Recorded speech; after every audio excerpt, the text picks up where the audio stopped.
This is part 3 on South Africans are not xenophobic. Imagine you as the man of the house. You are in the ship with your family, and then you woke up in the middle of the night only to find out that the ship is sinking. What are you going to do? Are you going to let it sink? Or are you going to want to do whatever it takes you to save the ship and your family? So my fellow human being, my fellow African brothers, those that are in South Africa, those that are in Europe and all over, you are not in South Africa to know the reality. You are not in South Africa to see the things that we as foreigners are doing in this country. It is only few of us, foreigner nationality, that are building and contributing to the economy. The rest of us, they are destroying. We are destroying the country. We are destroying this country. We are destroying the country, not only the country alone. We are destroying even the youth, the future generation of this country. The voice of tomorrow of this country, we are destroying them. My fellow African people, if we keep avoiding and denying that we are the cause of the reactions of the South African citizen, we're never gonna go anywhere. We'll never do anything in life. We are the cause. We have brought ourselves to be where we are. Can you believe that because of your actions, some of the legitimate foreigners that are living in this country, they have been oppressed because of you guys. They've been denied access to things because of you guys. They are not being trustworthy because of you guys that have chosen to do crime in this country and destroying the life of young boys and girls in this country and destroying the infrastructure, destroying every place where we'll go. We destroy, we depreciate the value of that area. We have become like crocodiles. When we enter into an area, that area is going to turn ups and down. The value of the house go down. There are going to be a lot of nyaope boys. There are going to be a lot of teenage prostitutes. There are going to be a lot of prosecutions. Things are just going to turn ups and down. But let me ask you, my fellow African brothers and sisters, imagine if this was happening into your country. Imagine you were the victims of the boys and girls that have been caught into this situation, maybe in drugs, maybe in prosecution. Some have been caught in drugs to an extent whereby they can't do anything. They have to do whatever it takes so that they can have drugs. I've come across families like that. The only boy, you know, you African people, how important the boy in the family is. The only boy that they had, he has become the victims of drugs. The only boy that they had.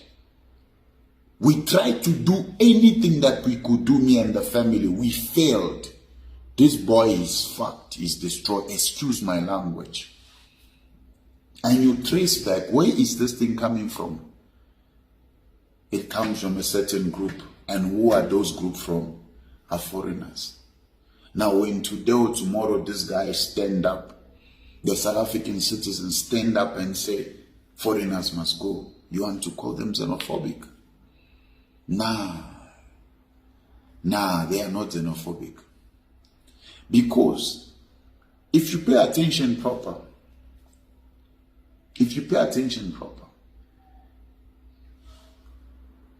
most of the high power within South African politics, their families are overseas. In Africa, that's our culture. When you get into power, you take your family out of the country. They are living large. Everything is well sorted for them. They've got savings account. So when there's crisis within your country, you don't really pay that much attention. It's only the families, the citizen families that they've become the victims. The government is not taking actions onto this drug issue. The government is not dealing with it. It's not dealing with it onto every corruption that we as foreigners are doing in this country. When we look at, okay, this is an example. The wires that are connected to the big pole is what they have been used to provide us with electricity. It brings light within the area for the safety of the people that lives in the area. Now, when you, as a foreigner, you come and steal the copper, what are you expecting must happen?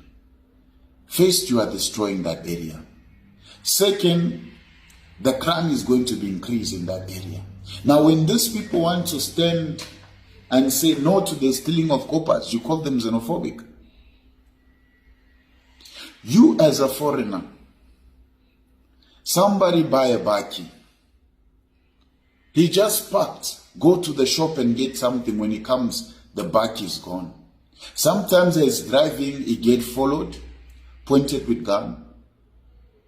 If you survive, is by the grace of God. They will leave him kidnapping, kill him and take his car. And then when people, this South African citizens stand and speak, you want to call them xenophobic. You as a foreigner, you see a South African lady passing, you grab her by force. That is harassing. You talk to her anyhow. South African men are watching. When one day they decide to say that you are not respecting them, foreigner must go. Are you going to call them xenophobic? My fellow African people, everybody around the world, what our brothers are speaking and saying of this country, it is a lie. If this country has get to these levels that is fighting those foreigners that are corrupt, it is because of our own brothers, of the things that we as foreigners are doing in this country.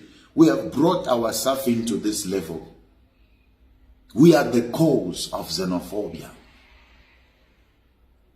We have totally showed these people that we don't care about them, we don't care about their future, we don't care about their youth, we don't care about their country. We are destroying the infrastructure, we are destroying the wires, we are in high crime, we are in drugs, we are in stealings of cars, we're selling stolen cars, we are in many things, selling of organs, nyaupe, you may name it. It's us. That's our professions as foreigners in South Africa. Now tomorrow when these people stand and fight against such things, now you want to call them xenophobic. And you as a parent, you as a father, as a mother, you will not be pleased seeing your only son, your only child, turn into a drug victim. You will not be pleased seeing your only child becoming a drug addict. You will not be pleased to see that. It's painful. Look at what you have invested. The school you took this child to, expensive school, because you had a hope that this is a future leader of tomorrow. This is a doctor. This is an engineer of tomorrow. But few months down the line, this person become a victim of drugs. That has been sold by us foreigners.